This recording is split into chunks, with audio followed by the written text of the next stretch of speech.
For me, I thought we'd be doing exactly what the locals do every day, which is obviously farming the land and preparing food and things like that. But what I found when I got here is we had more free time and more flexibility with that. So we still got to go to the farm and watch how they do harvest, and we still got to have cooking classes and learn how to make all the food, but we did it in more of a relaxed manner than what I first expected, which was really nice. It wasn't slave labour? No, it wasn't slave labour at all. It was, it was a beautiful experience, just being able to observe and have the flexibility of time. And, what were the highlights for you of the trip? What did you really love? If you think 10 years from now and you're reflecting, what stands out for you? I think it's a sense of community. So I think because we've had such a social aspect of the trip, for example, just being able to play with the other attendees, climb rocks with the boys, and just have a really good time in a more spontaneous way. I think it was, the deeper meaningfuls that you have spontaneously as well with the other members of the group. The social aspects, the communal dining, I think was a big one.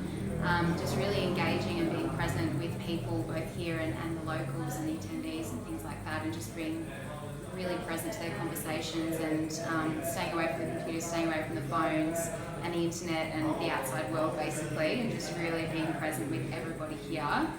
Whether we were playing or dining, I think that was the best part, was the social aspect for sure. Cool. And if you were to think about people that are sitting on the fence going, should I go, should I not go, what advice would you have for people that are thinking of coming along?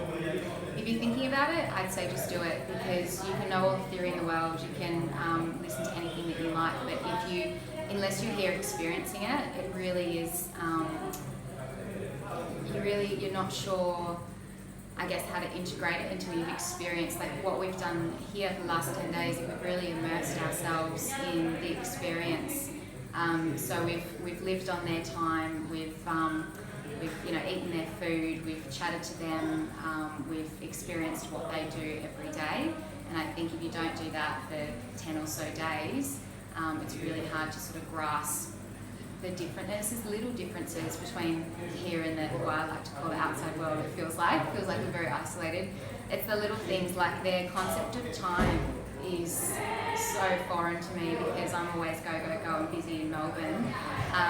Whereas here, if you're going to meet someone, they give you like a 3-hour leeway, or a time for dinner, or a time to meet for the bus. It's like a 3-hour leeway.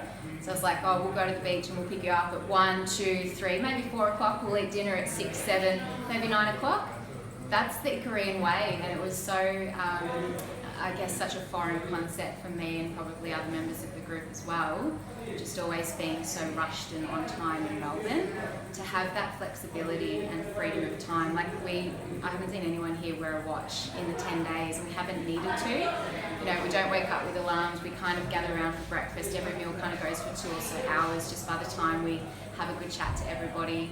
We've certainly done activities and bus rides to other parts of the island and hot springs and hikes and things like that, but we haven't actually timed anything, which is bizarre. We've literally just enjoyed being present, doing the activities, and that hasn't been an issue. So it's been really good just letting go of time. It's the biggest thing, that I'll need to try and take back home.